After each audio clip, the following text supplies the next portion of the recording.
It is Monday, and wow, it feels like a Monday. I know your inboxes are full with plenty of emails, meetings, and people wanting to talk to you, but I appreciate that you carved out time to be here, to join us, because as we know, how we feed ourselves, how we fuel ourselves to tackle on a week can change the entire week, whether it's our attitude, the actions we take, every bit of it. So thank you, because this is a space where we have conversations, where we get to ground ourselves and we think about why we do things, how we do things, who we're doing them with. And this week, especially for many of you, you might be returning back to school, or you might have kids who are returning back to school, or you have a friend who's returning back to school. School is very pervasive. You can't escape it, right? We know that this is going on, and it really helps prompt the question as to how what we love, video games, the community, the culture, the clubs, the playing them, all of that stuff, the competition, how we take that and we bring it into school or educational spaces. How we use this now as not just a place where we can have fun and we can enjoy it,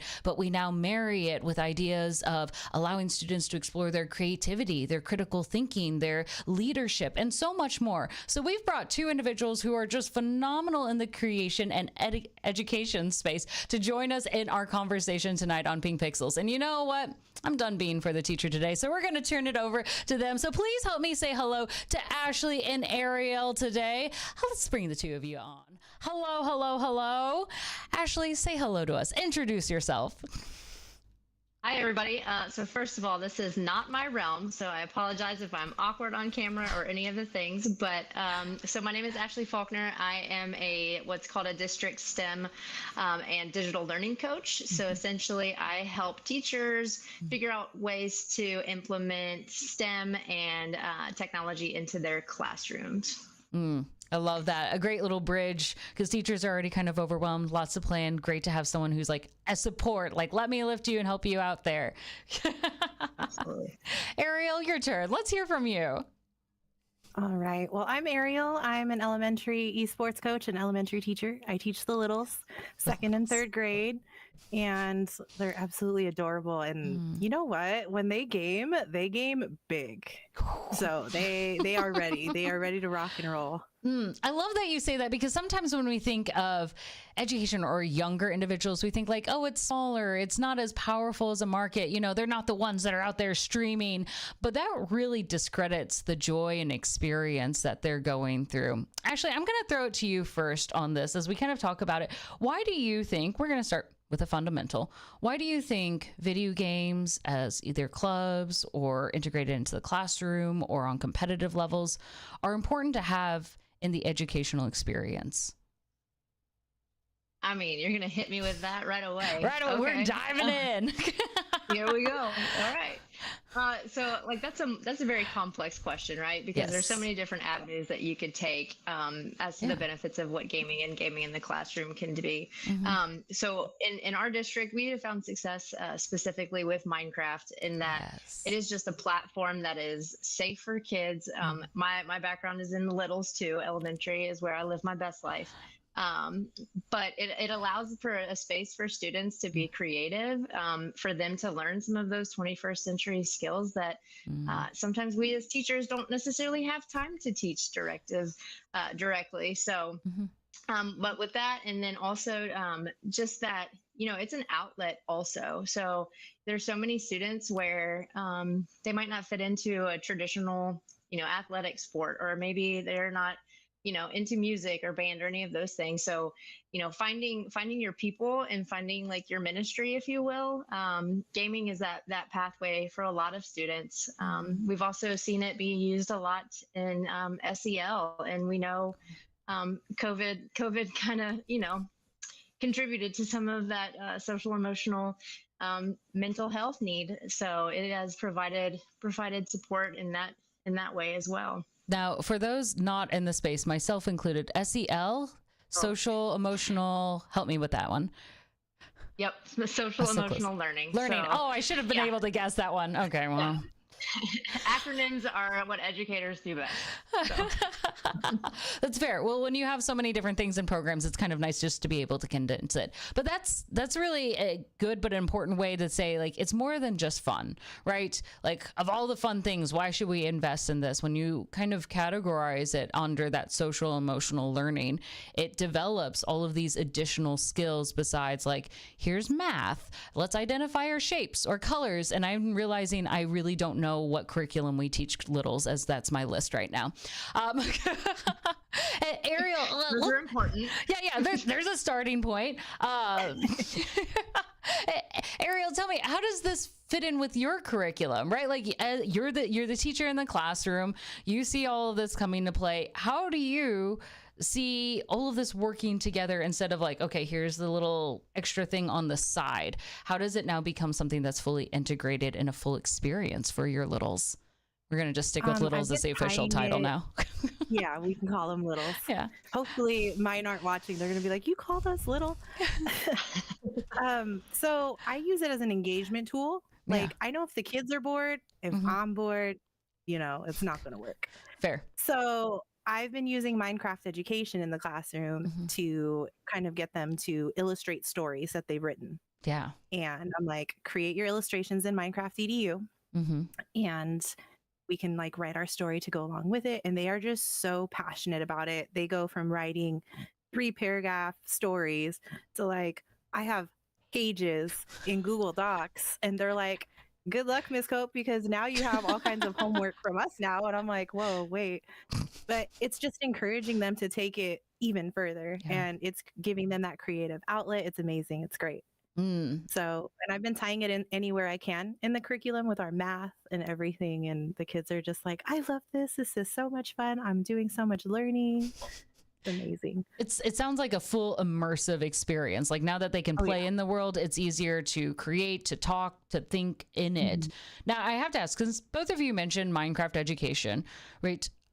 Why Minecraft versus, we might talk about any video game, some that are known to be very family friendly, like even Fortnite, or, I almost called it Battle Rockets, Rocket League, Battle Rockets, that's close.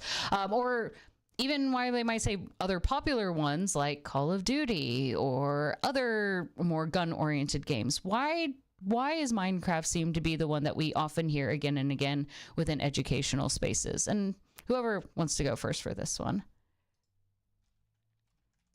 So, okay. Oh yeah, go ahead. You got it. I know we use it more so because the kids are familiar with it.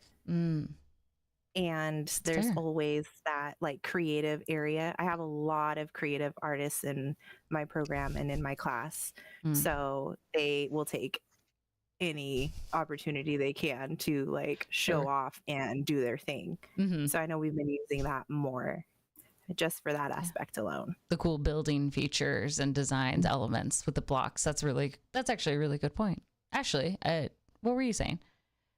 Yeah, so we, me being at the district level, we have about 43,000 kids or so, right? So, a few. Just a few. We are 1-to-1 with Chromebooks, right? So that is like the biggest hang up, I think, a lot with gaming, in that we don't have the equipment to do some of those games, and also like the legality side of life. So a lot of those games and like Steam and all that stuff, you have to be 13 and up to create accounts, and like Minecraft EDU is covered under the Microsoft privacy, and it also runs on Chromebooks, and it's like an infinite canvas, so it kind of meets the needs of every checkbox that we need, at least to get started with the gaming field. I'm glad you kind of brought up those other topics, because sometimes I don't think they get enough coverage because they're not as fun or exciting. But yeah, thinking about accessibility to technology, right? What's allowed in the budget, and legal super fun topic. Right. but I it's an hate to important be that hurdle. Debbie Downer, but yeah, that's a big one. But that's such a consideration, right? Because we think like, oh, maybe we'll use their tablets that they already have, or the assumption like every kid has a phone. We'll just have them download Fortnite and we can have them use that on that. But when you're going through the school system, especially when it's a school sponsored thing coming from the teachers or a faculty or staff representative, there are additional guidelines. Now, I know, of course, certain things like Call of Duty has a higher rating because of like violence, for example, right? And who it can be for. Some of the language also is not family friendly on that. But there are plenty of other games. When it comes to legalities, is it just certain, like Minecraft has made it to say purposely like, yes, please use this in classrooms? Are they often trying to reach out and be better partners? Is that something more games should be doing? Ashley, I'm going to start with you because you probably have to see that on the higher level a little bit more. Yeah, for sure. Yeah, I mean, with, like I said, Minecraft being, a Microsoft product, they really have taken like their actual game, like their fun-based game, if you will, and turned it into an educational product.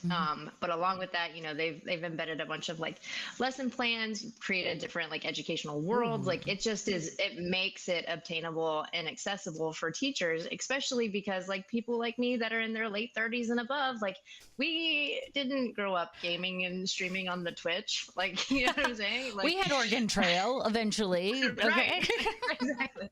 I died of dysentery many times. So, yes. But like, they need to make it like a game designers and developers, that educational field. You got to start with where teachers are at if you want them to be successful. And I think Minecraft has done a great job at least building that foundation. And I know that like Fortnite has started kind of jumping in a little bit to the educational world. So I'd like to see that and see kind of how that progresses. But yeah, anything that anything that has any type of like violence in it, like it just is kind of an automatic, like, meh, we're going to steer a different direction. Plus you have those age ratings, 10 and up, 13 and up, whatever. Yeah, best to stick with those. And I think that's just an important consideration, right? As we think of like, where do we begin with this? And it's really great to see that even Fortnite now, but also Minecraft are saying things like, we want to be here. We know that this tool that we use is more than just a game for, outside the classroom, but there are more places for it to be used. I am now thinking, what will be this generation's equivalent of I died of dysentery? They will have to have some version of that, right? Ariel, you might have insight of that, what you see, but also like with Minecraft, with the integration, have you found it to be a fairly seamless process to integrate in? Yeah, I start with a lot of like rules and expectations, like we're not lighting our friends on fire in Minecraft. Like just that's a good lesson in both worlds, digital knowledge. Exactly. See SEL in real life, because let me tell you, these kids get wild. But no, I see it a lot.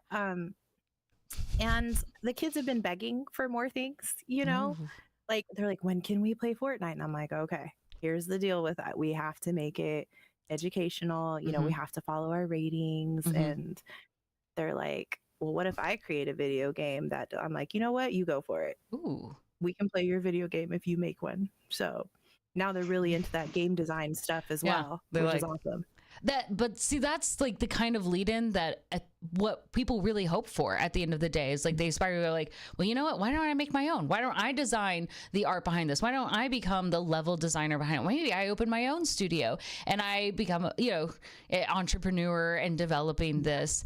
Now, I want to talk, this makes me think of like girls who code, girls who game, right? That start to really talk about STEM, because especially I feel like when I was growing up, and we've been working on it, STEM was not something that you saw a lot of women in, or if you were out ratioed significantly. It often felt like you were the only woman or femme presenting individual in a classroom, where it might be difficult to have your voice or representation or find mentors in the space. Obviously, something like this can have a big influence on it. How does this kind of fit into the overall STEM efforts of trying to introduce and create welcoming environments for everyone? And actually, I know, of course, you've done some work with some work with Girls Who Game that kind of minimizes it significantly. But how has this been integrated into STEM? Yeah, I mean, so I've been an educator for 14 years now, and even when I started in 2010, it was a thing, but it wasn't really like a thing. Like you would have STEM, but it's like there wasn't real efforts necessarily to increase engagement of our female identifying populations or our marginalized populations, right? So when Girls Who Code came out, and they also provided like curriculum options and stuff for teachers, like I think that was one of the big pivotal moments for us as educators. It's like, oh, okay, like there is like this effort that's happening.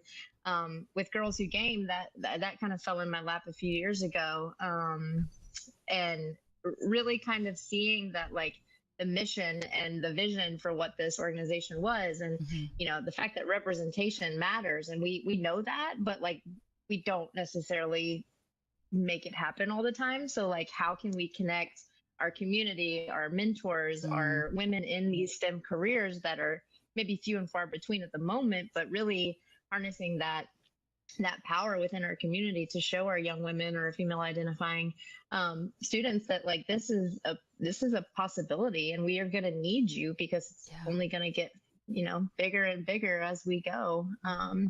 So yeah, programs like that I think are great stepping stones for laying that foundation for our young students, and also like our allies. So that was always a struggle, like with Girls Game and Girls Who Code. It's like, well, why is it for girls? Girls are girls. It's like, yeah, well, there's a reason. Like we can talk about it, a little bit deeper if you like. But as an ally, a boy or a male identifying, you need to see women in those careers as well. You need to be a part of this movement. We need everyone in support. So I think it's also important not to forget those allies that are a part of it as well. Yes. How important it is that it doesn't just serve other women to see women in those roles, but it makes the overall dynamic better for everyone, right? Like this is a good investment for every party in this world to be able to see this kind of growth and inspiration.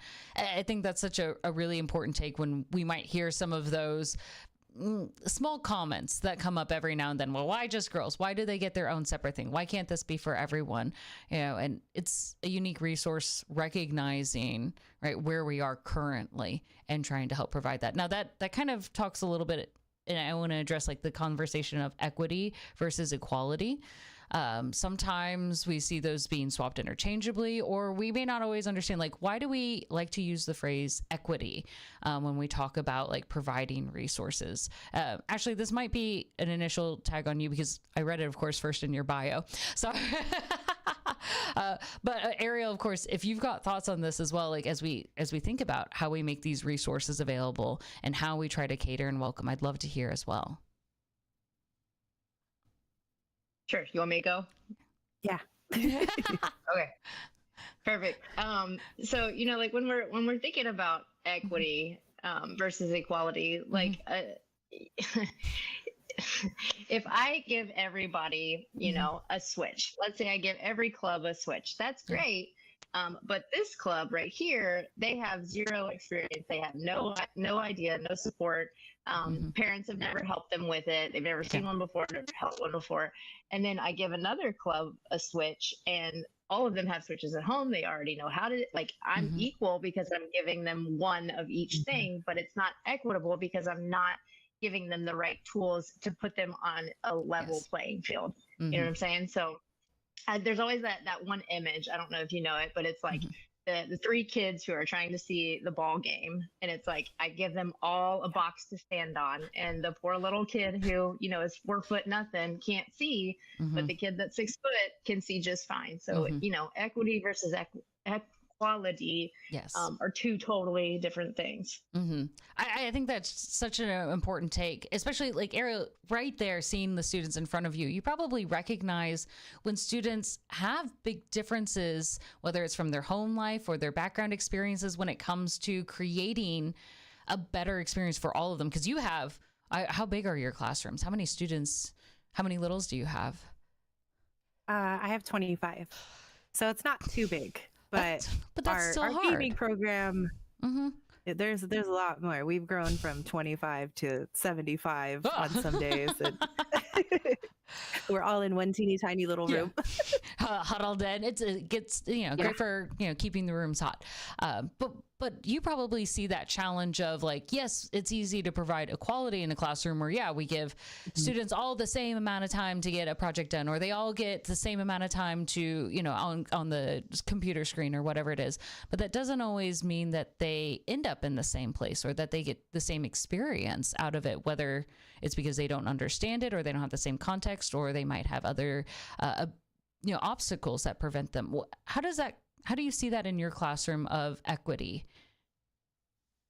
I see it a lot. Mm-hmm. I usually give the kids an example. They'll see, like I have a student that comes in hungry every morning because they come late to school. So they miss the free breakfast opportunity. And I always keep snacks. And I'm like, just go grab a snack and, eat your snack first thing in the morning. Mm-hmm. And the kids are like, well, how come so-and-so gets a snack and I didn't get a snack? And I'm like, okay, did you have breakfast this morning?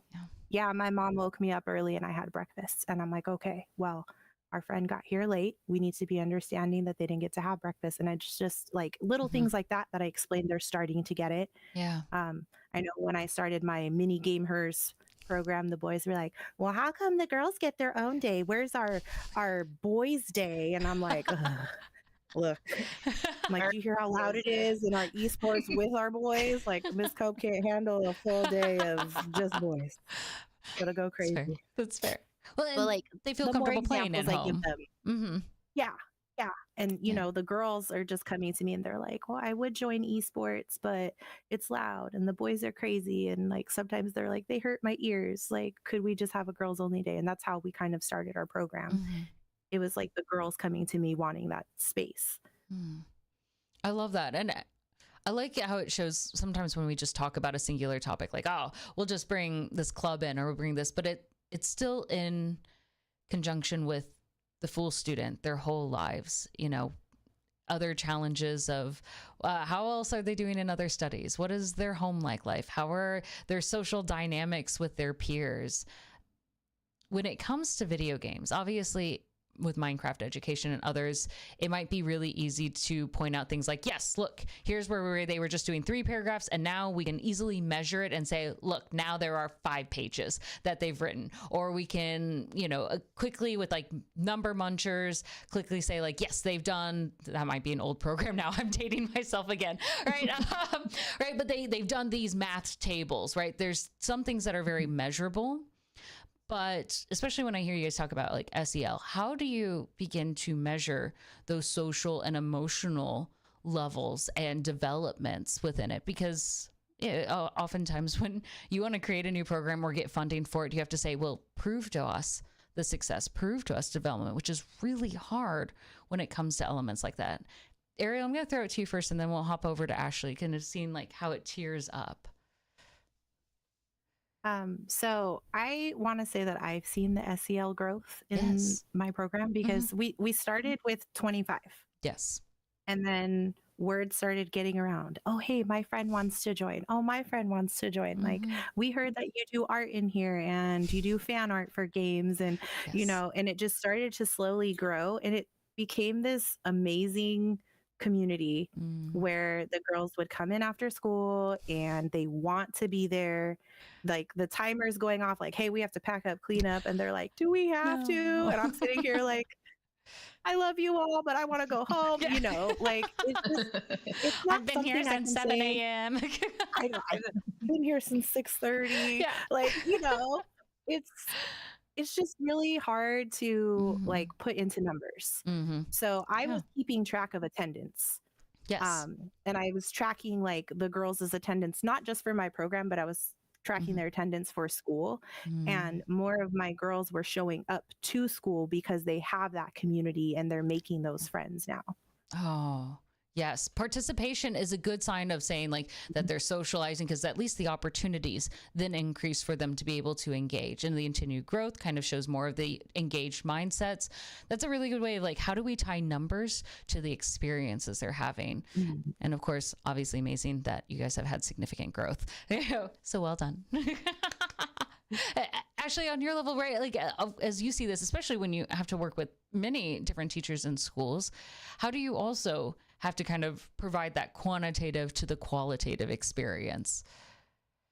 Yeah, I mean, I think, she kind of hit on it, right? Like we have the numbers and you track your growth over the years or over the semesters that you're implementing. You track their attendance at school, not just like attendance for the club. So, we next year we're kind of looking at implementing some like a code of ethics type of moment where students have certain requirements that they have to fulfill in order to be a part of the community or the club, kind of atmosphere or whatever. So, behavior reports. So tracking behavior reports from before and after, and attendance records and in their enrollment for the year. So if they're a kid who has struggled with truancy, how is being engaged and involved in esports helping them to get to school, so those are some other ways that we're kind of dabbling.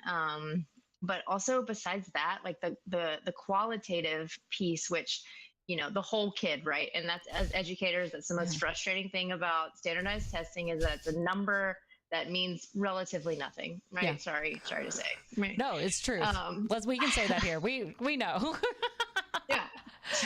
So it's important, but it is nothing compared to the whole picture, right? So some of the things that, we've noticed and have taken record on is, students' confidence in themselves and their ability to speak up in classes, or, leadership tasks that they, at one point, maybe in third grade, they were not the kid that would, volunteer for something in the year in esports or in Girls Who Game, now they're taking charge. So like, you have those opportunities too. Especially if you can get a batch of kiddos that you're kind of tracking over a few years to kind of really, really see that growth. But yeah, man, it's a hard one. It's hard to take it to your funders and your investors and be like, hey, but my kids love it. Like, yeah, but we want to see some numbers. Yes. So. Yeah. You have like slides of testimonials and like pictures of happy kids like this. These are your numbers. Look how many pictures we can take, how many happy parents, how many kids keep saying that they want to come back. But that's also a really smart choice to think about secondary impacts, right? Like if they really like the club and they want to participate in it, or the team, they have to show up. So yes, and that gives a sense like that they've found community, they get a sense of belonging, that gets more opportunity in, or even looking at additional behaviors, right? Or the changes of like how many are taking in leadership positions in this spot, right? Like that's such a smart, but also creative way to say like, how do we continue to paint this fuller picture of the student experience, which will continue to be a challenge for all of us, right? But I love this because again, we're talking about more than just the student does the game and they get this outcome, because for all of us who play video games, who have been in this space, or you watch people who play video games, we know it's more than just you do the thing, you get the reward, and that's it. Like it really is. The treasure was the journey we took along the way. I know I butchered it, but you guys get the cheesy mentality around that, right? It's the process that we enjoy most of all, as we learn to struggle, deal with our emotions, try to problem solve and critical think, and then we reward ourselves for the journey that we've taken, those skills that we've developed, the friendships we made along the way, quite literally. Now, when I think of like the friendships made along the way, the connections you made along the way. Thank you, B-Town and chat. Ariel, you see a lot within your own students. I kind of want to get a little story from you if I can, because I think we've been talking about students as a whole and like the numbers. I would love to hear a story of like, how has this changed a child's life, right? A student's life, a little's life. And Ashley, then next, if you've got one as well, I think it's really important that we do humanize, that we go beyond just like, yes, students in general are doing well with this. I actually have the perfect story. I had a student who I kind of noticed her hanging out by herself a lot. Mm-hmm. And it just really broke my heart because, you see all the kids at recess playing together. Yeah. And I'm like, man, she's always by herself. She always has her little sketchbook. So I invited her to come to our Game Hers program one day. And I was like, just just check it out. I promise you I'm not crazy. Like, just come see if you like it. She's like, who's this crazy lady with the crazy hair talking to me? You know, I promise I'm not crazy, like, but she's I know, a I'm like, crazy I'm lady. not, just a little. But I'm like, just come check it out. Tell me what you think. And she like totally just blossomed. Like she came in, she saw some other girls drawing fan art, and she like opened her sketchbook and is like, hey, like I do this on the daily. Like, check this out. And then all of a sudden they're like, hey, can you show me how to do, like, how can you do this? Like, show me how to do it. You teach me. And then I started noticing them like out at recess together, like hanging out outside of club hours. So like, just like seeing that impact is just so amazing and beautiful. Like seeing her, you know, being able to grow and make all her new friends. So sweet. It's kind of like this beautiful little story of like, I feel like this could come with a picture book, the way that you were describing it as she goes through and she gets connection. And there's something that is so beautifully amplified when you have this sketchbook, right? Especially in this case where it's been in this closed container that she literally opens it up to share. She opens up something about herself. What a great metaphor of the vulnerability that she displayed in that moment to be able to connect with others. And it's through that vulnerability that she gets friendships that matter. Oh, I feel like I want to hug this child. That sounds so cute.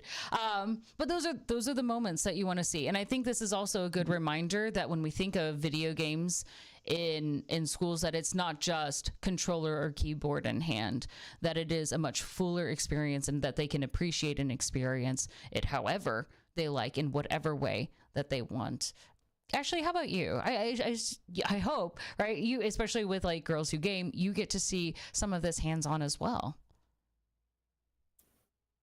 Yeah, absolutely. A lot of mine, unfortunately, like I can make small relationships with the girls, but being like the district coordinator, I don't get to see, you know, everyday clubs, but hearing the stories, the stories that come out of the club meetings from teachers. One comes to mind specifically, which I just think is really funny. But so the school, it was one of those moments where the boys were, you know, wanting to join and be a part of it too, but didn't really understand. And so like the girls were very welcoming to the three boys that wanted to join. And the teacher coach, the teacher champion was like, so, you know, like this is Girls Who Game, right? Like we're happy you're here, but you know that like we are dedicated to increasing women in STEM and women in the gaming field. And he was like, oh, is that what this is for? And he was like, yeah. And the little boy was like, well, that's something I can stand behind. And I was like, that's just amazing. Like kids are just great, man. Like they're just awesome. See, that's such a good idea, or like it's such a heartwarming story again, like of them seeing and recognizing this is a good idea, that this is something that's needed, and them not feeling that their own experience are lessened just because somebody gets a different experience, which unfortunately is something that we often see counter of, like when we see like, oh, there's these new initiatives to welcome others or to give them an opportunity to be a part of it, and somehow it's perceived as a slight in that. So it's really good to see just a really good, healthy perspective at such a young age. Now, I mean, so they're obviously, both of you have seen enormous amount of growth within the groups and clubs that you have developed. But I also want to ask, right, like, how do you get to those numbers? How do you go to a kid and be like, hey, kids, have you heard about video games?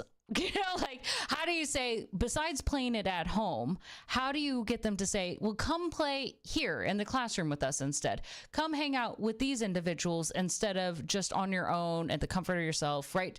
How do you begin to entice them to now become and to partake in this social activity? Actually, since you've worked a lot with Girls with Game, I'm going to throw it to you first, especially working with teachers. What are some good overall strategies that you've seen that typically work that you encourage teachers, champions to use?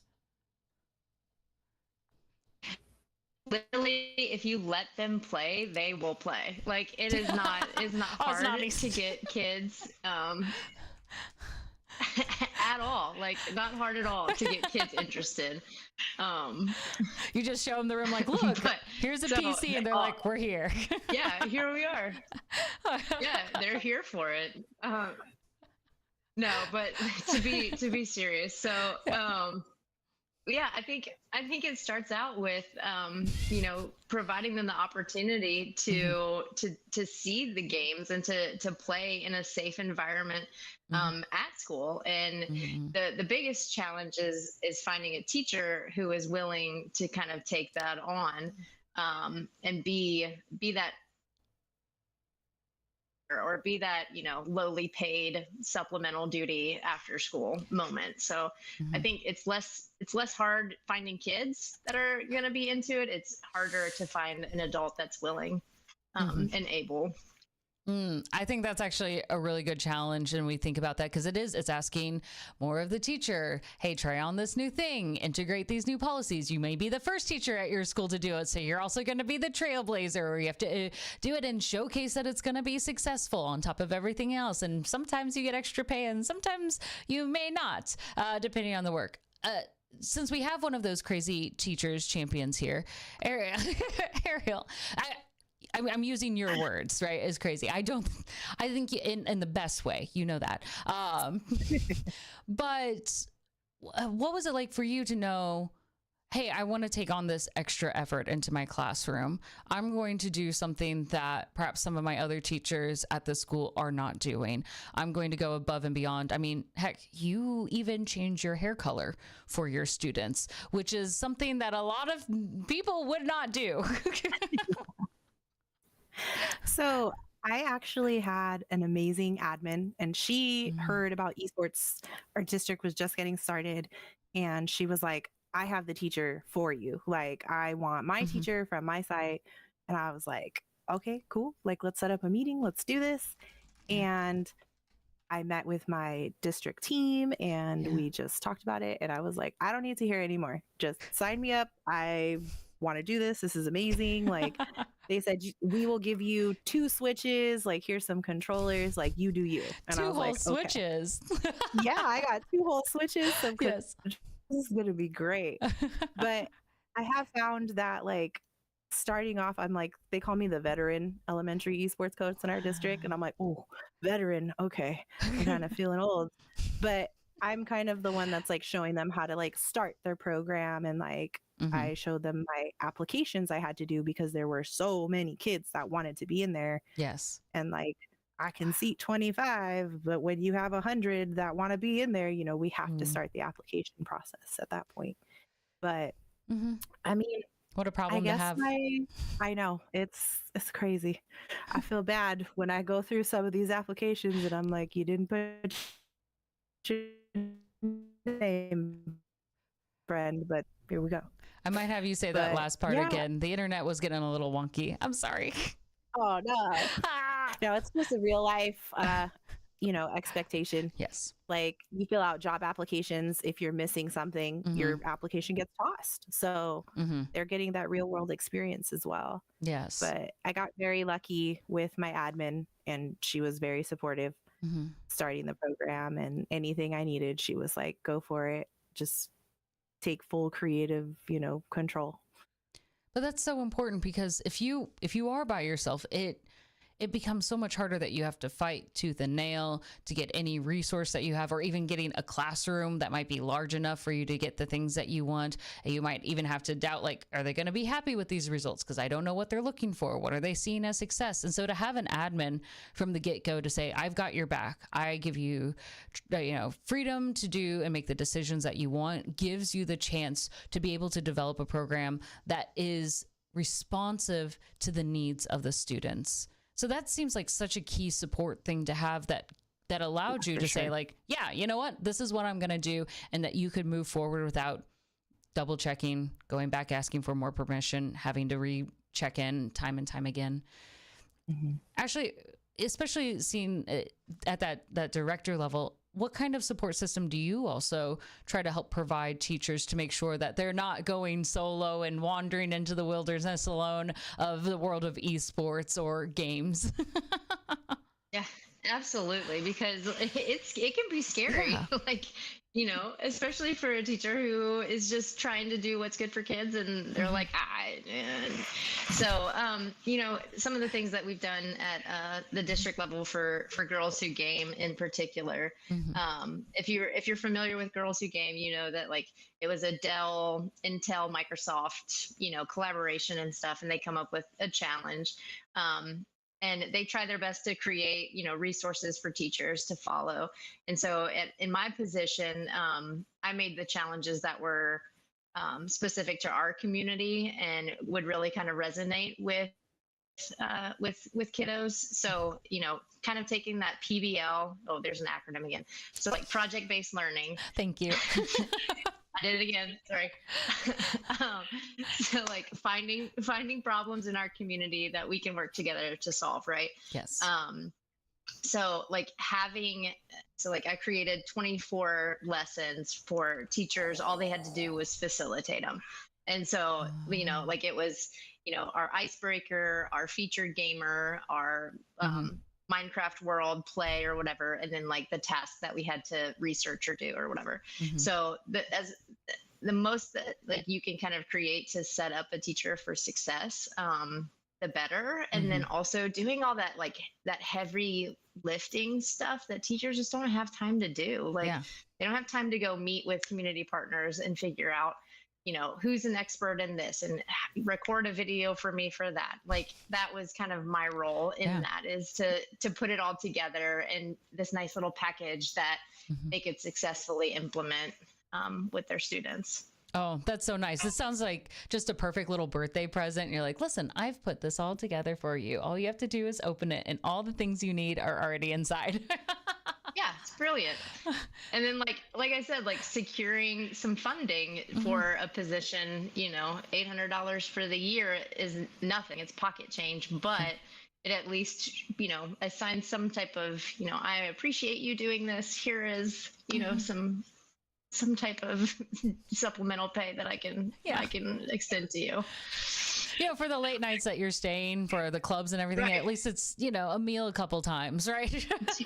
Right. Yeah. You get a Starbucks a month. Thank you so much. But those things at least are helpful. It's small, but it's important because there is a lot of effort that goes into it. I mean, we tapped on this before. Not only is there the mental effort of, all right, I got to take these resources, I've got to set it up, I've got to figure out how I want to do this at my school. Even if it is all kind of nicely packaged, there's that investment. There's also the emotional investment that they give to their students. There's the time, because now you're dedicating maybe your free period to setting up and planning those afternoon or post-school activities, and then you're spending time after school, and then it's the parents afterwards who don't come pick up their kids in time, and so now you're talking to them or hanging out afterwards, because that's how things go. And so trying to provide anything, no matter what level, to support teachers seems very important. How do you help support teachers? We'll start at the large level, and then we'll come to you, Ariel, with the challenges of perhaps burnout, knowing that which teachers already get burnout doing just their job in the very narrow sense, like the bare minimum, which is a lot, right? The bare minimum of, taking care of an entire classroom and all of their homeworks and developing curriculum and editing it for them and giving tailored feedback and teaching them emotional and mental control and development, right? Like all of those things packaged into one. How do you also do check-ins with those champions to make sure that, hey, are you getting everything that you need? And that it's not just them reaching out or trying to wave red flags when they're already drowning. Yeah, I think one of the ways is, Oh, we lost some of that there. Other teachers that are willing to walk the walk, right? Okay. So, yeah. Uh-oh. We hear you now. No. We'll do a little troubleshoot in the halftime, friends. Right there. Sorry. There we go. I don't know what's going on. We'll figure it out though. But yeah, so you do say that part again. Catch me back up. Oh, sorry. Yeah, go for it again. So, like, if you're willing to walk the walk. Oh, here we go. Do it. Yeah, the internet can't handle the awesomeness that the two of you are delivering. It's like, oh, hold on, we gotta throttle this. Nope.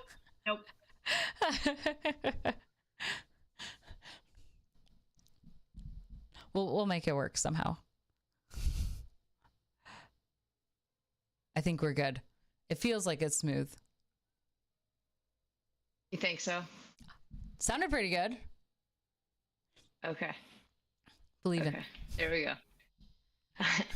So something that I did this year was I offered like a calendar sign up for every teacher champion to schedule me to come in, and I would come in as much as they wanted or as little as they wanted.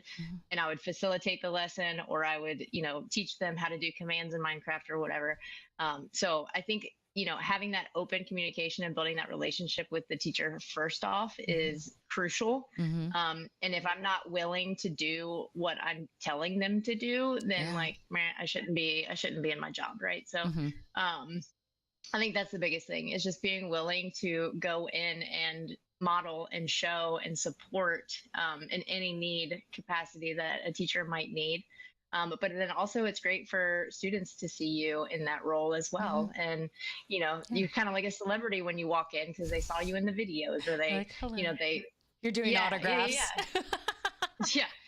Ridiculous. But and I'm like, I built that world that you guys have been working in. They're like, oh my God, do you work for Minecraft? It's like, no, I'm just kind of a dork and like to play on the weekend.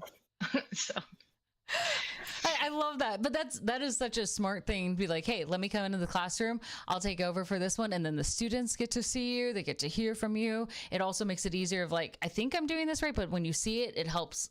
It takes a mental load off to help confirm instead of walking through the dark or just guessing on it. So I think that's such a smart tactic, and to be able to provide that and have an easy opt-in, just a sign-in sheet, right? Like a little sign sheet that on the calendar to do it creates so minimal barriers to make sure that they can get the help and support they need. I think that's a smart take. Ariel, for you, right? So you see all of the highs and lows every day of these kids, the excitement when they win a game, or when the game doesn't save and then they've lost all of the progress that they've done, or water spills on the artwork that they've drawn. You have to carry a lot, even in the highs of it, right? The boys talking so much that it gives you a headache, right? How do you also make sure that at the end of the day, you're like, I'm ready to come back the next day, or I'm ready to come back next week, or I'm ready to start this school season and bring the energy that the kids need? I really had to tell myself this summer not to work. I took the full summer to rest and reset, because I'm the kind of person where if I get a minute, I'll get on the computer and I start doing stuff for work. I had to catch myself and kind of tell myself, no, I need to sharpen the saw. I need to sit there and do for me, because if I come into the classroom and I'm not at 100%, I'm doing a disservice to these kids, So I literally rotted in bed all summer reading books. It was amazing.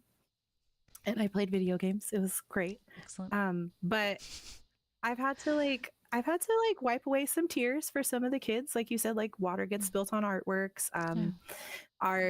Our little gamers for our Mario Kart All Girls League tournament that we did, they got second place, and they were so emotional. They were so disappointed in themselves. And I'm like, why are you crying? You guys got second place. This is nothing to be sad about. You guys are doing groundbreaking things. There's no other all-girls league that we've ever competed in, and you guys are crying. I'm like, be happy, second place is a good thing, you know that, right? Yeah, exactly. I'm like, you guys, it's second place, come on. But just even as their teacher, as their coach, as soon as I saw those tears, I had tears, and I'm like, oh man, now we're all crying. But then it was a nice lesson to work with the kids and be like, you know what? It's okay to cry. It's okay to feel your feelings, but you should still be proud of everything that you accomplished and everything that you did. And then the girls were like, you know what? You're right. And now we know what to do for next time. And then all of a sudden they were planning their little, I don't even know what to call it. They were just like, hey, next time you do this, I do that. Their little strategy. It was great. Yeah. So just kind of reminding them, we're human. It's okay to cry. It's okay to be emotional, but we need to pick ourselves up and learn from those mistakes so we can do better the next time. I love the grace and patience in which I hear out of that kind of lesson. like that we learn about winning and losing or any situation, right? Like how we regulate ourselves and have and embrace those ups and downs. At the same time, when you said I have to be 100%, I thought that's not fair to you. And it just makes me again realize some of the standards we hold teachers to say, as sometimes the sole adult mentor within a classroom in an environment, that you have to be 100% every day during that school year is not sustainable. I am not one. I'm going to tell this right now. Like, I'm not. There are some days where 80% is the best you're getting out of me, which is okay because I'm a human being. Right. And there's other workplaces where that's allowed, but it's such a high standard. And to a certain degree, like, we get it, right? Because you are, when both of you, right, when you're creating environments that have such influence on the littles, right? You have to be very thoughtful and aware of how your actions can leave a huge impression on not just what they do, but how they approach life, how they then apply that to how they engage with their friends and future behaviors that they create.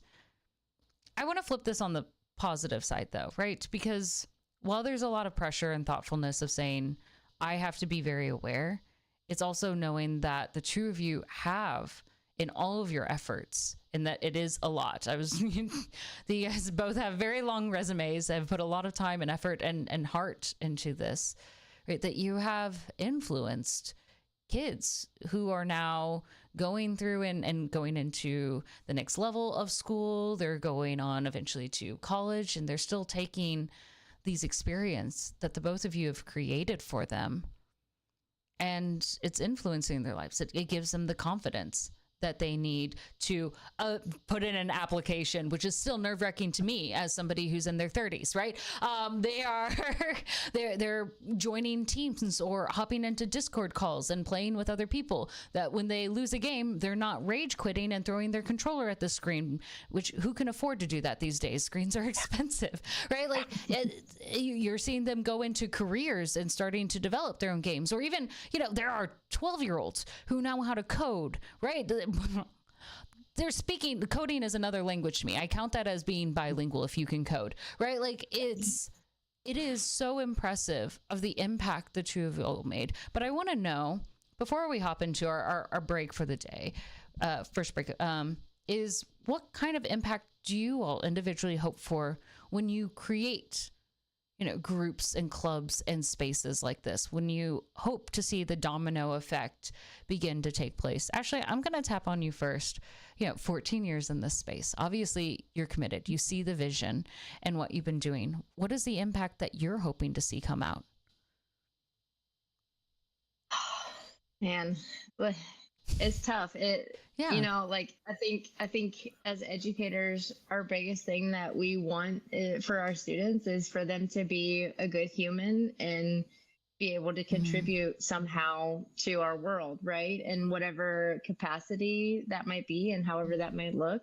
Sure. I think one of the big things that clubs like this in particular do is it does provide a safe place for kids who might not necessarily fit in to a standard box or whatever. And, especially our youth that are most at risk and our LGBTQIA plus identifying youth, really providing a place where they feel safe and welcome and valued. And, they might not have ever had that experience before. And this is that saving grace for them.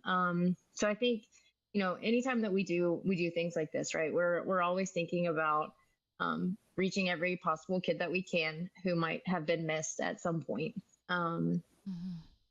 Which, that gives me like chills to think about. But on top of that, just, providing experiences that will, again, make them, more empathetic or more self-confident or eye-opening experiences that they might not have ever gotten before. So that's a tough oof. I love that.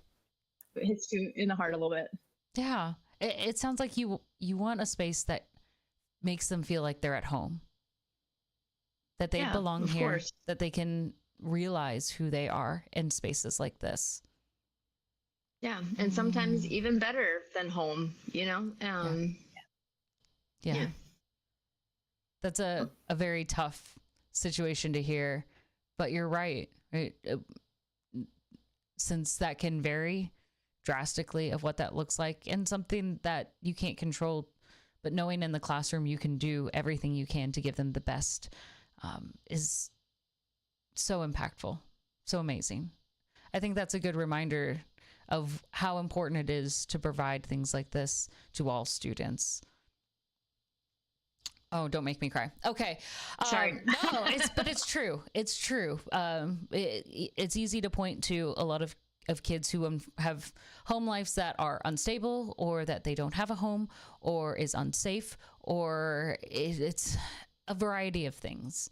And school sometimes can be a safe thing. Even small things. It makes me remember, like, I had gone through a teacher training, and they said, don't get upset at students who sleep in the classroom. That may be the only time they feel safe enough to sleep, right? Which is such an eye-opening situation to think, like, oh, they're just being rude. There's so much more than what may be going on in their lives. And while we might think, like, oh, this is a side thing, right, where we're providing a club, a community, it really is, to many students, much more than just a side thing. It is more than just a club. Ariel, for you, right? You commit a lot to your classroom. Why? What's the impact that you're hoping for? I just want my littles to be prepared for the world, and I want them to be able to go out and make it a better place.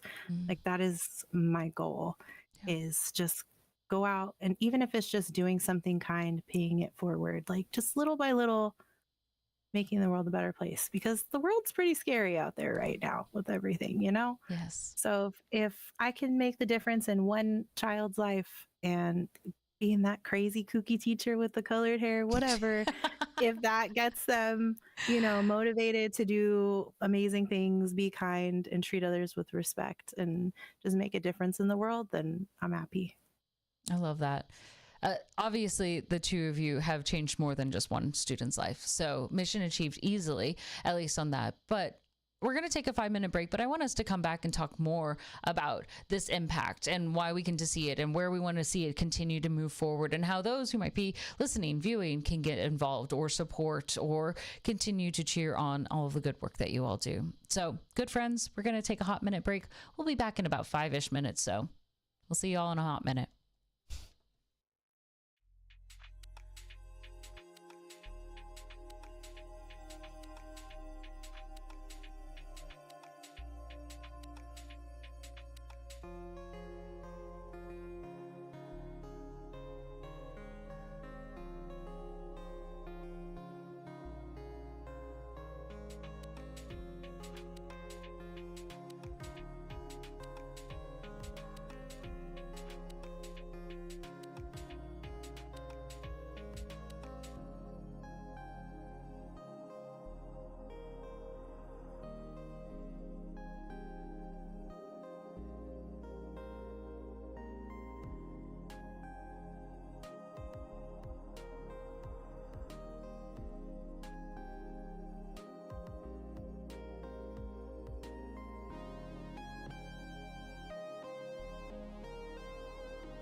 Welcome back, everyone. We are here at Pink Pixels with the amazing Ashley and Ariel as we've been talking about how we bring video games and education spaces closer and closer together. This integrated place where it's not just separate, but how do we use it to supplement, to encourage, to use as a lens, to engage students further, and of course, create communities that matter. Now, for the two of you, this has to start at some place, right? You don't just randomly say like, I'm going to start a video game group. I'm going to start working with girls who game. I'm going to just start obviously, the two of you care a little bit about video games. So I want to know why. Why is this the route that you go, I want to be invested in this? I see this as an important opportunity. Where does it begin personally with you on those roots? Ariel, I'm going to start with you. As a gamer, I know in some of the games you play already, what is your background with video games that you go, you know what, let's bring this to the classroom?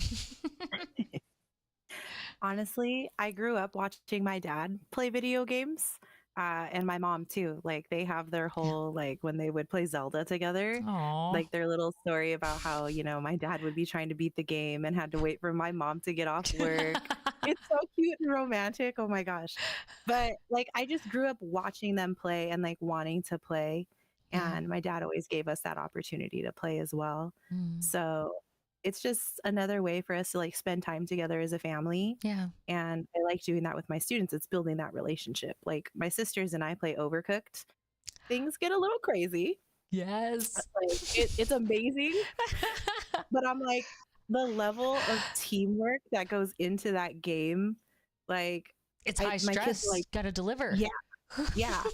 And like I was begging my district, I'm like, can we play Overcooked, please? Like the kids will learn how to work as a team, or the kitchen will literally be on fire. Like if they don't learn to work together, things are gonna go crazy. And I finally like convinced them, and we ended up getting the game, and the kids were like, this is stressful, but I love it. And I'm like, you guys have to see like me and my sisters play. The three of us, there's so much yelling. It gets so crazy. But like, I feel like as sisters, you can get away with that. You know what I mean? Yes, like that's different. In the classroom, totally wouldn't fly. But like, I've seen the kids like work together. Like you have one that takes charge of the kitchen.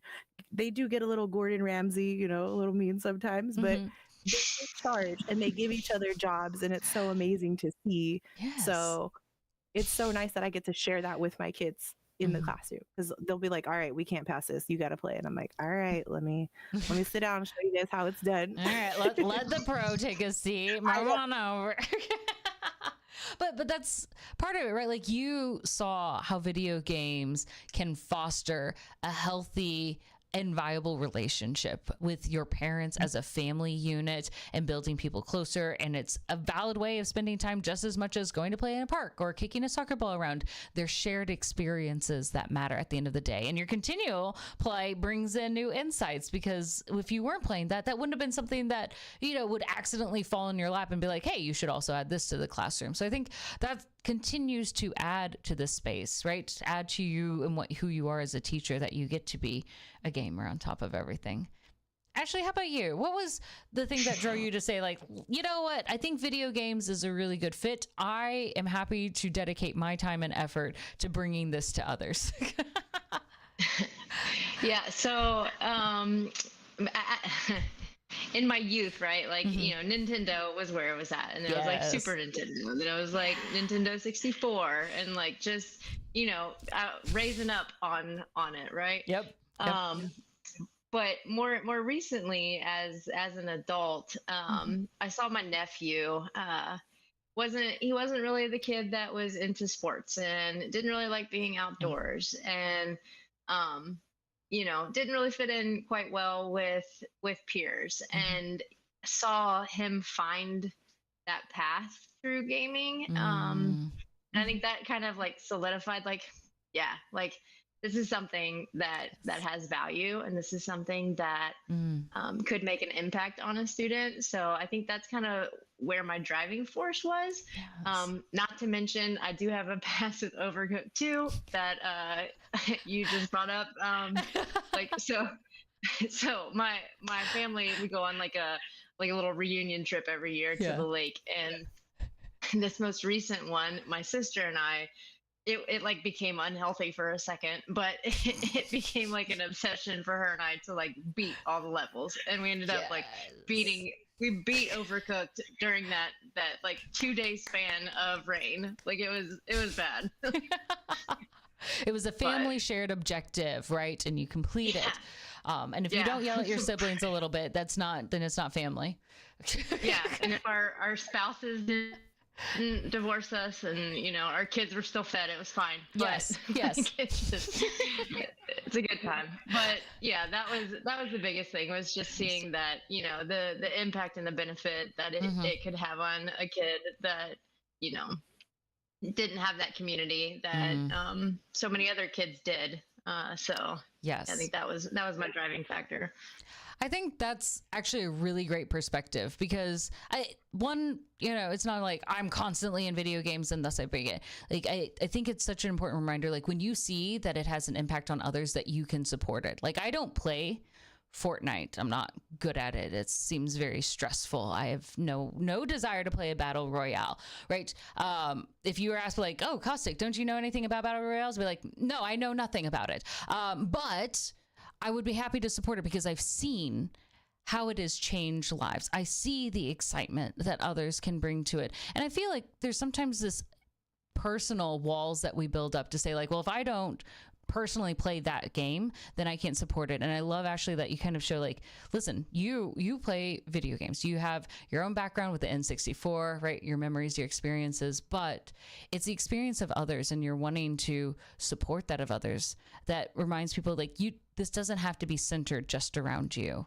That makes it a valuable and important motivation and experience. And I think a lot of parents also see that, right? Like, you can appreciate what your kid loves. I sometimes read Reddit, and so I love it. But like, parents who might get frustrated, like, well, I like soccer, why doesn't my kid also like soccer? And it's such a limiting experience to say people can only like or do the things that you want, especially when we think about gaming. Gaming has so many different genres of different types of games, or the way that they approach it. Or even if we want to branch it out, it's not just video games, there's tabletop games, there's board games, there are card games, and gaming as a whole tends to be an industry that sucks all of those in. And so to narrow it down feels, whether it's us personally doing it or for others who are trying to gatekeep, seems like such a silly thing. And so I love that we get a varied background experience, because it reminds us that everyone can and should be excited about what these programs are doing. Now, when you all see, kids playing games, right? Obviously, Minecraft is the one that we often see in the classroom, but what are the games that you hear them most excited talking about, whether it's in the classroom or somewhere else? I want to know, like, what is it that you hear them talking about that goes, well, we need to start thinking about bringing in other games like this, or we need to talk about, even if it's not in the classroom, these games that they are experiencing elsewhere, right? It's the same thing like whenever you talk about movies or TV shows. Just because you can't show it in the classroom doesn't mean you have to pretend it doesn't exist, or that it's clearly not an influence in their lives. So Ariel, you have a lot of one-on-one chats with them. Are there other games besides Minecraft that they're filling the comms with? They've really been into board games lately. I don't know if that's because I kind of brought them into my classroom, but I had to like teach them how to play Uno the other day. What? Some of them have never played, and I'm like, you guys are really missing out. Like, you guys need to play Uno. Like, yes, just go to the Dollar Tree, like get a little pack of cards, like it'll be great. So like, just like having to explain that to them, and just like telling them like there's board games, like all kinds of things that they could play. Yes. Fortnite's a really big one. It's like they are trying so hard. They're like, we just want to watch you play, and I'm like, no, you don't. Because they have seen me play Super Smash, and I can't even stay on anything. I'm falling off the sides. It's so bad. So bad. Like, I think they just want to watch me fail. Yeah, that's what it is. They just want to see me lose. But Fortnite's a really big one. They're just like, what can we do to play Fortnite in esports? And I'm like, well, I don't know if we'll be able to do that with the rating and like the violence, but we can work on it. I'm like, if you can write a persuasive letter, I can send it for you. Like, trying to tie in the writing element there. And they're kind of like, Okay, lady. Mm-hmm. But They have to be part of the delegation. Yeah, make them work for it. Yeah, for sure. Yes, that makes me think of like when I had to ask my parents for a dog, we had to do a full presentation, right? but again, you're giving me ideas now, Yeah. so I'm gonna throw that in there. They have to make me a Google slide. yes. but that's really good. Like thinking about like here's what they're asking for. So like they're playing outside the classroom, and you think like how do we keep evolving it? Because obviously, educational spaces have the challenge of creating good standards, but standards that evolve with student interest to continue to engage. So staying informed and saying, how do we begin to address bringing in this game that the students keep talking about? Ashley, on your end, are there other games that you say, like, listen, on the horizon, these are ones that we need to start integrating, that we need to start thinking about, or that are going to happen maybe just at the high school level? Yeah. Our kiddos, like when Among Us first came out, that was huge, and like it's still kind of there. Yes. Roblox is still one of the ones that kids are constantly talking about. I always forget that, and it's a huge game for kids. Like that is massive. There's so many kids that make their own mini games within Roblox. I don't know why, but Roblox does not stick in my brain at all. Me neither. It's because we're over 30. Yeah, that's it. Dang it. Yes. But Mario Kart is one of the ones that like kids are loving, and it's like that just feeds my nostalgia, right? We've been introducing some Rocket League to younger ones. It's starting to take off a little bit. It takes a minute. But yeah, I think Fortnite, like that one's always just Fortnite, like all the kids and the dances. And why do they all say it the same way? They do say it that way, don't they? Yes. They do. It's a rallying call. I have to respect Rocket League. Like that's geometry on speed, right? Like it's insane how quickly they have to calculate angles and height and their speed to get it to where they want. I'm like, that is math. That is a 100% a math game, tied with quick reflexes. It's so impressive. But like this is the next part of the evolution of saying like, here's where we're starting. Minecraft education opened the door for us, but we know there needs to be more. We need to grow to the next level. We need to offer more competitive opportunities. We need to offer more club opportunities. We need to think about which consoles have to be provided that give them the most access to the popular games that they want to play and to create those spaces. That's a challenge. And how you will create that. So I want to kind of switch. I'm going to say this. I think I want to switch kind of our directions a little bit when we're talking about education and in the space. How much are we also talking about thinking about careers? Of course, earlier, especially when we're thinking about impact, we're talking about like, how do we become a good person, which is the great and important foundation we have. But even thinking secondary beyond that, like when we talk about Girls Who Game and we're talking about STEM, even at the elementary level, right, with your littles, and thinking like, this is the time where they start saying, when I grow up, I want to be, right? And we're starting to fill in those blanks. We're starting to see job titles and futures starting to being planned at that point, those seeds in place. How do you begin to integrate and let them know, like, these are things that you can do? You can get paid to do this, sometimes not well, but right, like you can get paid to do this in these spaces. Like you can develop games, you can create the art, you can run tournaments, you can create a team, right? Ariel, I'm gonna toss this to you first because you probably get that, like, when I grow up I want to be a teacher. Where do you say like, no? Hey, yeah. Just kidding. It's really hard, are you sure? Like, don't do it. Those 3 months of summer, that's not enough, trust me. I have a lot that want to go into game design. I don't know if it's because they're like, oh, you're the gamer teacher, like you're the esports coach. Like I have little kindergartners who have like older siblings, and they'll be like, oh, that's the esports lady, and I'm you like, have a reputation. I'm the esports lady. Yeah. Like they just walk around and they see. So they come to me, and I give a little survey at the beginning of the school year with like my regular class and with my program. And I ask them, like, what do you want to get out of this? Do you want to do game design? Do you want more coding? Do you want to do like fan art? Like, what can I do to make it better for you. And I usually take that feedback and I show them like the survey results, and I'm like, okay, like 50% of you want to do this, some of you want to do that, and I try and accommodate with that. But I also bring in college and career Wednesdays, and every Wednesday we go over a college and I put what they're most known for. And sometimes I have guest speakers come in.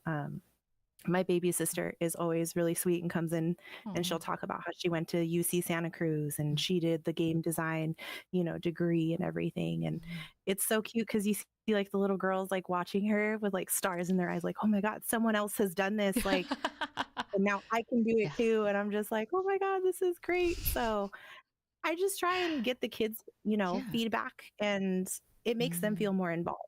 And then they start researching. They're like, well, what about this school? This isn't on your college list. Can you look up stuff on this one and like let me know, what programs they have? And I'm like, all right, cool. You guys are giving me homework, but that's fine, Thanks. As if I didn't have to grade things already. Fine. But like they're taking it upon themselves, and it's so nice to see that at such a young age. I mean, if you can have like 3rd, 4th, and 5th graders doing that, and taking it upon themselves, like, hey, how can I get better at coding? Imagine them when they graduate high school, like they're going to be experts, Yes. And some of those degrees, some of those careers, let me say that, don't require degrees, right?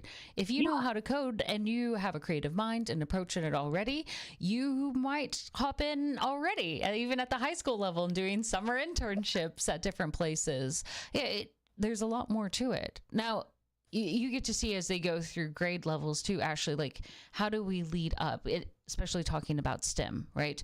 And pulling people in. When do you think also how we continue to integrate in the career talk? Like maybe you should consider, more of these STEM oriented degrees to pull you in, or just in games in general, right? How do you say like, let's start thinking beyond just we're having fun here to what do you want to do? Yeah, I think, kids, you don't know what you don't know, right? And like, I didn't know that, in the esports realm, you need lawyers, you need, occupational therapists, you need shoutcasters, you need media, you need marketing, you need all the things, right? But like, you don't know what you don't know because nobody ever exposed me to that, until the last few years. So I think that's the biggest thing, is just exposure to multiple different types of things. And when you are doing a lesson or when you are teaching a standard, pulling in a lesser known career, everybody knows doctors, everybody knows teachers and nurses and things, but not everybody is cut out to be a doctor or a nurse or a professional gamer. But what are the other things that can support the passions that you're into, right? And I think so much in education too, like, we wait, here comes an acronym like CTE, right? Yeah. Thank you for preparing us. Yeah. Like, it's, like we are not having those conversations and those exposures about career in tech ed and college necessarily until middle or high. And by then it's like, that's a little too late. So I think, exposing as young as possible, we have career days and, like Ariel was saying, bringing in actual people from the community doing the actual work, brings a whole lot more credibility than, me being a teacher standing up and talking about all the different careers they can be, but I'm a teacher and I don't really know what their life is like. So. But it adds to it, right? Like then it adds variety. There's something about like having a guest in a classroom where students suddenly go, oh, what they say is absolutely right, versus when they feel close enough to their teachers, they're a little snarkier back, or right. It helps. And providing those tastings, I guess, if you will, like those like quick little like, hey, this is what a solar energy conservationist does, or whatever. Like, I just made that up. That might not be a real thing. It could be. Sounded good. But like, putting a name to it, putting a face to it, and a face that looks like your students as well is super important. And then, providing those little mini opportunities for them to just see a bunch of different things and be like, whoa, like that's super cool. I didn't know that I could be a drone pilot at 16. Like, how do I get into that? So like, you know what I mean? Like just providing those opportunities before they leave the elementary setting, I think is huge. I think that's such a smart take to say we need to start doing an awareness campaign essentially as soon as possible. Because you're right. When I was thinking about like when I was even in high school, right? What do you want to be when you grow up? Like you can only choose things that you are only aware of already exist. Like, once I got into college or even really once I graduated and I was in the field, I was like, oh, there's so much. What is this job title? What is this supposed to do? I didn't even, because they're behind the scenes or like, right. They're the supportive ones. They're not just the front page streamer, right. That everyone sees on there. There's the editors behind them. There's the script writers that they have. There's some of the technicians that go in and create their materials. There's so many other jobs. I was even surprised when I saw a PDF that said 100 jobs in esports, right? And it's just in esports, not even talking about like the video game studios and what they create and the layers behind it. So what a smart idea to open the doors and just say, here's language. Here are not all, but like, here's a lot more options than you might consider that you may not see directly or those job titles exist. Now, both of you had mentioned, of course, like bringing people in and how exciting it is for them to see people that look like them or can resonate with them. How do you find the right individuals to bring into the classroom, knowing that these are individuals speaking to littles, like preparing them? Like how do you go from speaking in a board meeting or with your colleagues to saying, here's how you speak to kids?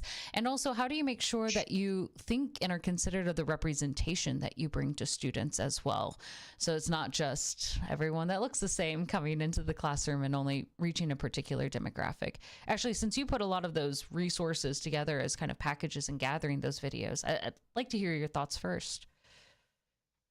Yeah, I think one of the biggest thing is, relying on those higher ed institutions that are around your area. So we are blessed in having the University of Kentucky literally right here. And they have a big esports lounge and initiative over there. And then, we have Transylvania and we have Moorhead and we have all these different higher ed places that already have kind of done the legwork for you. They have those community partners. If you have a good working relationship with them, they'll hook you up and, you reach out to them and they can, find somebody that's in that career field, which is amazing. Wow. The other thing is, striking up those partnerships. I have my coworker, Shad Lacefield. He is like the ultimate, like, community partner guy. Like he knows all the people and all the things. So, knowing the right people can go a long way.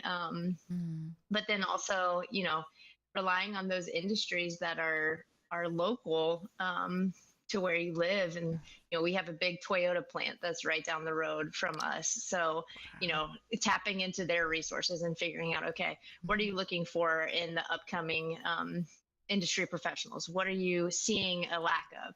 So really kind of providing those opportunities for us to connect, but also for teachers to see that, hey, like you are preparing kids to leave your classroom to go work at Toyota. Are they ready? Yes.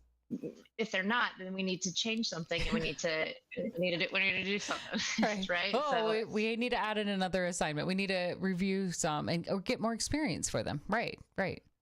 And a lot of times too, like, teachers don't know what they don't know either. And they don't have time to go and learn the things. So like, somebody's got to be providing them with those opportunities to grow and to see. And, we've done externships where middle school teachers got to go and observe in the workplace and talk to, industry professionals about what is lacking. And like, you take an honest look at your curriculum and it's like, we kind of missed that, didn't we? So, that's a good point. Being able to be vulnerable too. Yeah.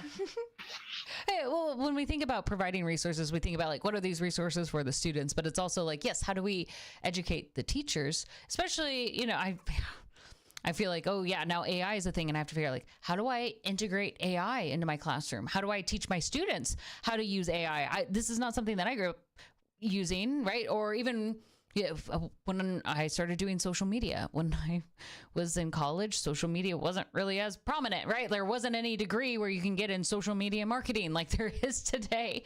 Yeah, so there's a lot of like new and upkeep on education and bringing those resources in, not just for the students, but also for the teachers to make sure they're ready. Oh, that's a really good thought and point.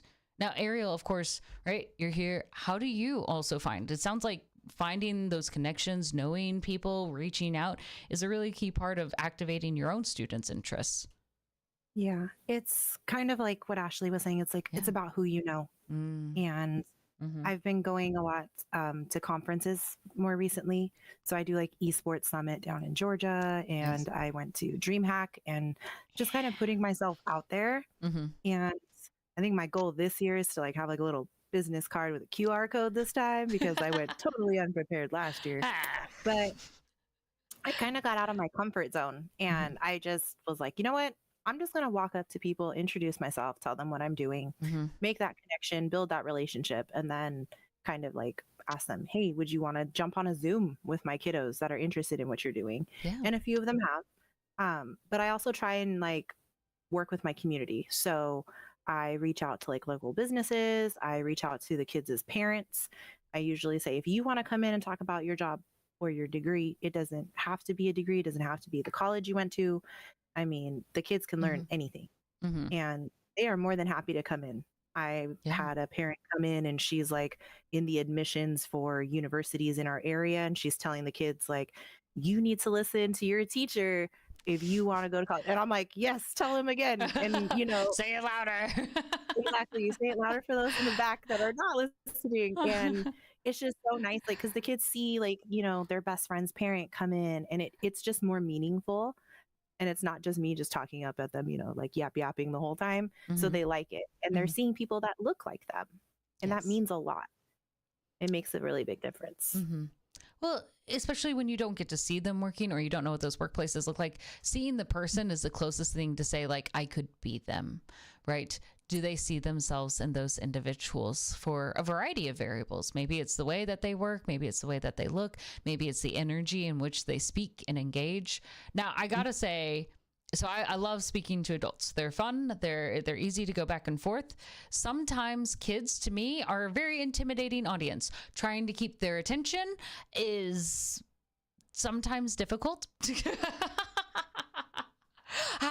How do you recommend for people who are like, oh, I don't, how do I present to kids? What are advice that you say when they're coming into the classroom and you're like, listen, here are a few things to keep them engaged. Here's a few ways, like guidelines to talking to them, so that way they don't get, you know, massively technical or help us out. You know, especially people are like, oh, no, I wouldn't be good for the classroom. And it's because they just haven't thought about being in the classroom yet.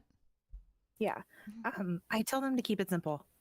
Don't use too big of a vocabulary, because then you'll see their eyes kind of glaze over and they're like, I'm not paying attention. Pretty butterfly, you know? Yes. But I tell them to just come in, be themselves. A lot of the time they're like, can I tell a joke? I'm like, as long as it's age appropriate, go for it. Yeah, this is for young children. Yeah. And I mean, I just tell them to be themselves. Yes. And the kids, they totally love it. But I know that most of the time they're like, what can I bring to the classroom to give to the kids? And that's usually what really wins them over. Like, oh, they gave me stickers from, you know, this university that's near us, like that kind of thing. Oh, and okay. So bring really stickers cute. Is what I hear. Give them things to hand stickers, out. Yeah, things to hand out. They love the swag. They're big fans of swag. But I think that's really smart, because like when you're engaging, especially for those who are like, you're not a teacher, if you're coming into the classroom, it's like thinking, again, beyond just telling them more words, how do I engage them? And it is sometimes through, keep it simple, be yourself, right? Let your personality shine through it in whatever way, right? Some of us are more straightforward. Some of us are very goofy, silly. Some of us are crazy teachers, right? And what we bring to life. And then the tactile, something for them to hold. Yeah, there's something really impressive. Like when you hold something, it changes the way in understanding in which you can gauge. Like it made me think, like when I was younger and you went to a nature, like it's one thing to those nature reserves. It's one thing to hear about a rabbit. It's another thing when you see a rabbit right in front of you, or they bring a pet rabbit that's, used to small children, right? That you can actually touch and you can pet. And it's like, oh, now I really understand. Even stickers, right? It now becomes like this physical memento to help solidify the information that they've been given. They have something that they can tag those ideas, those thoughts to, that work as like physical bookmarks, really, in that same way. As a reader, I'm sure you can appreciate the bookmark metaphor. Now, okay, I want to expand, right? Like, so you're you play games and you read on top of it, right? And you even mentioned like Uno. Where do you begin to see like this continual trickle beyond of like, how do you just teach students to engage their passions, right? That video games, especially as we see more and more studios breaking out into other forms of media, like Halo had their Halo lore books that you could go into. They created a podcast for one of their games that was coming out beforehand to kick it off. Riot signed a K-pop team, right? And they've got the TV show Arcane, right? So when we think of video games, that media really continues to expand beyond just we're making video games. How do you see that changing in your own classroom with more than just like, you don't have to have a controller to still be a part of this? That was a long-winded question. I'm sorry. With, like, I usually start with the kids, like just asking, like I said, like a survey, like what they're interested in, and kind of building off of that. Yes. So I always start with an about me, and I have to tell them, you know, like, oh, this is my favorite book series. This is why our classroom is this theme. And, you know, your teacher is a big nerd and totally loves to read and has a book buying problem. And I try and make it like normal, like just be weird being myself. That way they feel comfortable. Like building that relationship is so important because then they feel like it's a safe place for them to share all of their interests with me. And then I can start involving that in the classroom and my teaching. That makes sense, right? Like you get to be the model behavior behind this and kind of show like you can like more than one thing. Here's where this continues to expand. On a lighter question, what is your classroom decorated as this year? It's still the Harry Potter theme. My kids from last year came back, peeked in to make sure that it's still the same theme because apparently I'm not allowed to change it ever. Yep. I'm on year 6 of teaching and I've had the same theme every year, and I kind of add more to it. And they're like, well, how come these kids get this? This is new. And I'm like, because I had more ideas and more time. Like, you can come look at it though. Yeah. They come back just to visit the classroom and do a walkthrough. Right. Yeah. But I think that's, again, another smart one. Like when we're talking about having stickers in hand, there's something really nice of like changing the physical environment that they're in. Like this is no longer just, you know, the ugly yellow beige walls that most classrooms tend to have, because I don't know why schools like to do that. Same with all conference halls that I've ever been to. Right. But you're like, let's transform this. Let's make this a magical place where creativity can thrive, that you can see yourself immersed in a very different world. And that's hard to do, again, because when you have limited resources, it's taken until year 6 to get to the level where you're at now. And your students are like from year 1, like, well, I wish we had this. Because it's still limited to the amount of resources you get. And I think that kind of still becomes a recurring theme that we see in the education spaces. There's only so many resources. Actually, I want to kind of tag you on this one, right? Because you even mentioned like sometimes we give $800 or whatever pennies that we can to give teachers, or that we try to put resources in packets, right? What are priorities that you see, especially when it comes to financial obligations to supporting classrooms? Is it something like we need to make sure that we have money to give towards the tech first? Or is it money to go and get kids participating in tournaments? Or is it that we spend it to whatever it may be, right? When it comes to it, we only have so much money. Where do you recommend that it tends to be spent in a well-meaning place? Man, yeah, I heard that sigh. Hard today. I heard that sigh, but I hear, but it's because like that's a pain point at the end of the day where it's hard to answer. I trust in your ability. Maybe that's why I asked you this, but because right, like it's one of those like how do we do this? And it may be that the answer is like there's not an easy way. Like there's just budget is scarce, and or it's starting, or when you know it's hard to figure out a catch-all answer. Yeah, I think so many times that like you throw money at a problem and you're never really getting to the root of the problem, or you have a mission or a Yes. direction for that. Like, Ooh. so I think that there's some value in figuring out, okay, the Mm. why first of all is the what is our why? Why are we doing this? What impact are we hoping to see? Mm. Um, and then if you can't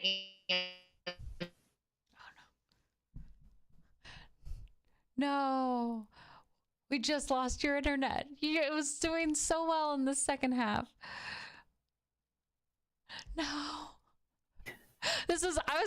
Oh, this breaks my heart. Okay. She's going to come back in a hot second. But I love this approach because I think sometimes if you don't have a supportive admin like what you've had, right? If you don't have a supportive admin, or you have parents who don't understand, right? They just say like, yeah, just start a club, make it happen. It should succeed. But we don't begin with, as you were saying, Ashley, we need to define what is it that we want to achieve? Why are we doing this? And that can help direct the budget. Let me know if I teed that up right. Yeah, like why is the internet going out in the middle of a podcast? It's Right. great. Like, Nope. it's wonderful. No, but yeah, I think that's the biggest thing, right? Is like making sure that you have that vision, Yes. and then making sure that some steps that you're going to take in order to show that impact. I think for us in our particular district, because that's really all I can speak to.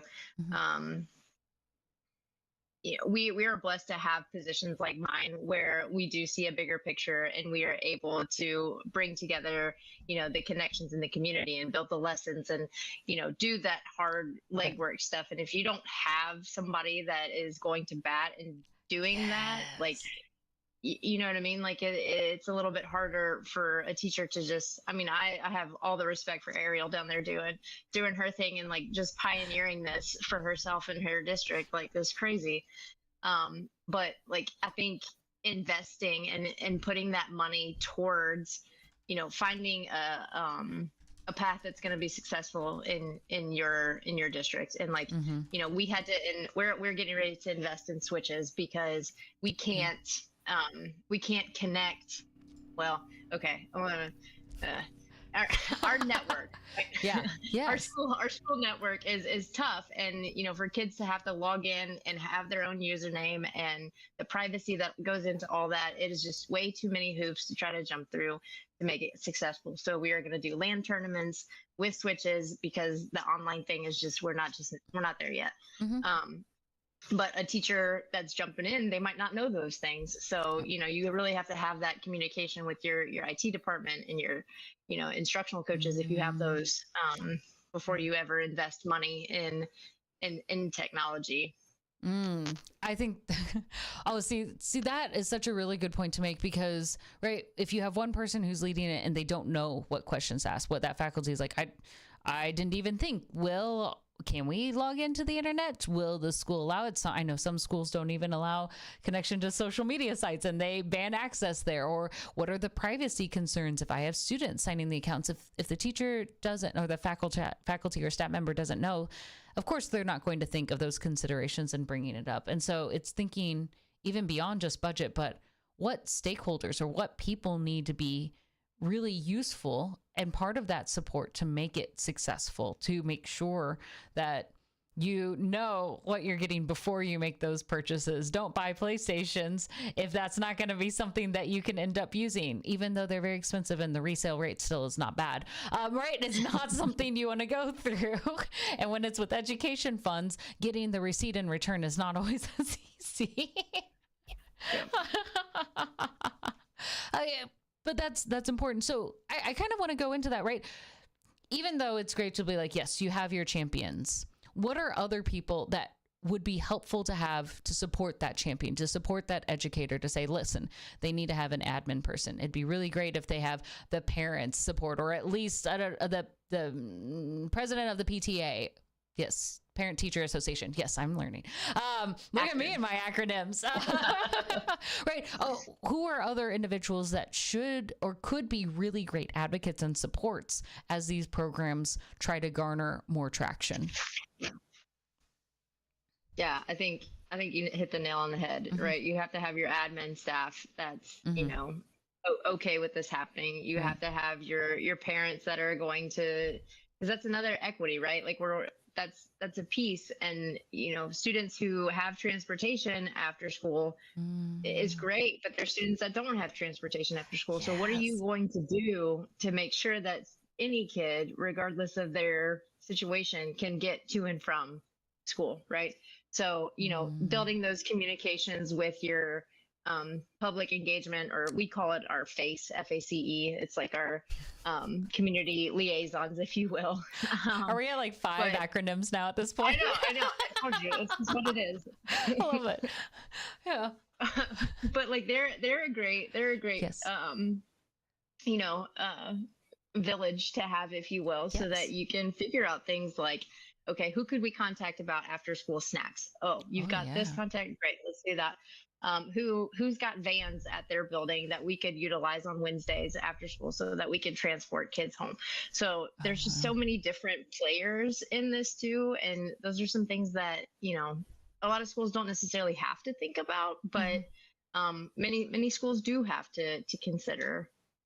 I love that. I'd never even thought of that because, of course, at the last time they would have had food was like at lunch. And so if you're holding anything after school, of course they're starving. I feel like I have to eat every hour, right? So especially if you want me to be not hangry, right? So these are small but very important details if you want this to be functional. Or even the van ride home. I didn't even think of that. Of course, fourth graders can't drive home, right? So when they don't have the buses, how are you guys laugh? But in my brain, I'm like, oh yeah, home. How are they going to get there?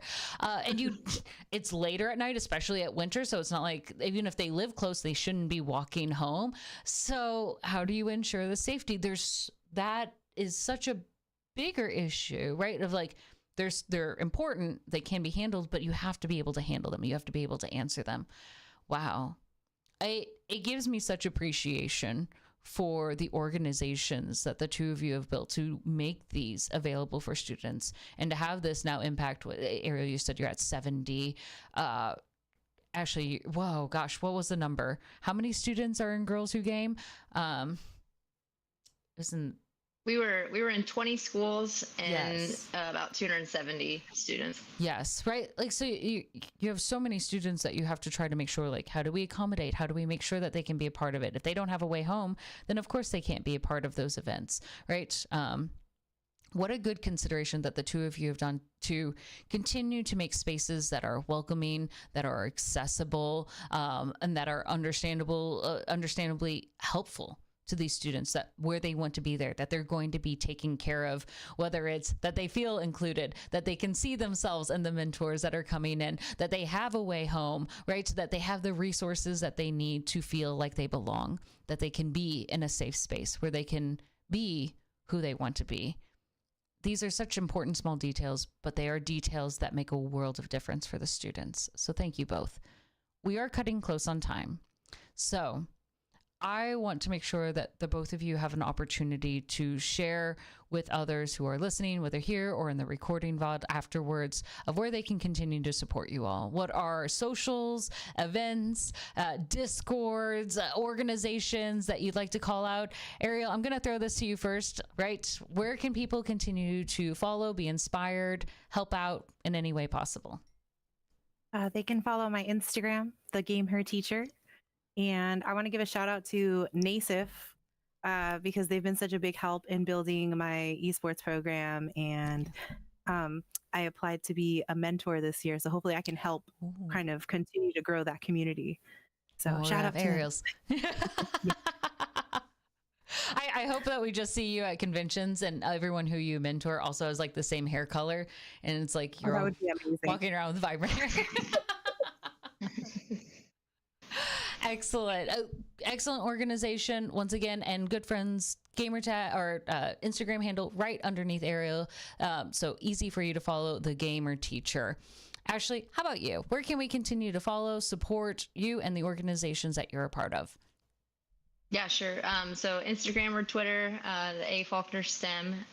My coworker who's also leading this charge with me. He's the character educator. His name's Shad Lacefield. And then, I gotta do big ups to NASEF as well. They've been, instrumental in eye opening, and the free curriculum that they have just for logging in is amazing. Play Versus has been great.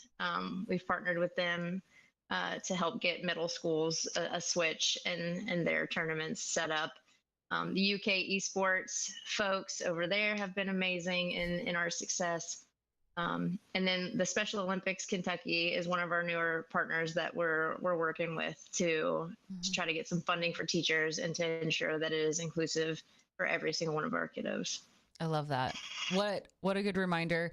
Friends, if you're a parent, if you're a teacher, if you're an admin, these are two amazing individuals that I'm sure if you've got questions of how do we do this in our school, right? Reach out, check and see what programs and things and activities that they're doing. This is something that is growing for good reason. They have students who are interested, that are begging for more activities, that show up and are interested and are continuing with it because of the impact that it's had, right? So I encourage you, reach out, check out the resources that they've mentioned. This is something that is wonderful. And remember, it doesn't matter if you're a teacher admin, as a parent, asking for those, volunteering and supporting can be a wonderful way and to be a good resource, because parental support is very, very helpful at the end of the day. So keep that in mind and continue to know that this is more than just a space where we hear good things, but that we can also be actors to create a better space and community for everyone moving forward as well. And if you're not one of those, and perhaps maybe you're one of Ariel's wonderful students tuning in, just remember your teacher is really cool. All right, good friends, we're going to go ahead and wrap up Pink Pixels for today. Ashley, Ariel, thank you so much for coming, sharing your insights, handling the very strange and sometimes long-winded questions that I threw at you both. I appreciate it. They were thoughtful, they were heartbreaking at times, and but so eye-opening about the process and the challenges, but also the resources and hopes that we go through to continue to create education and gaming spaces closer together. So thank you both. All right, for you all turning in, we'll see you next week on another episode of Pink Pixels. Bye, everyone.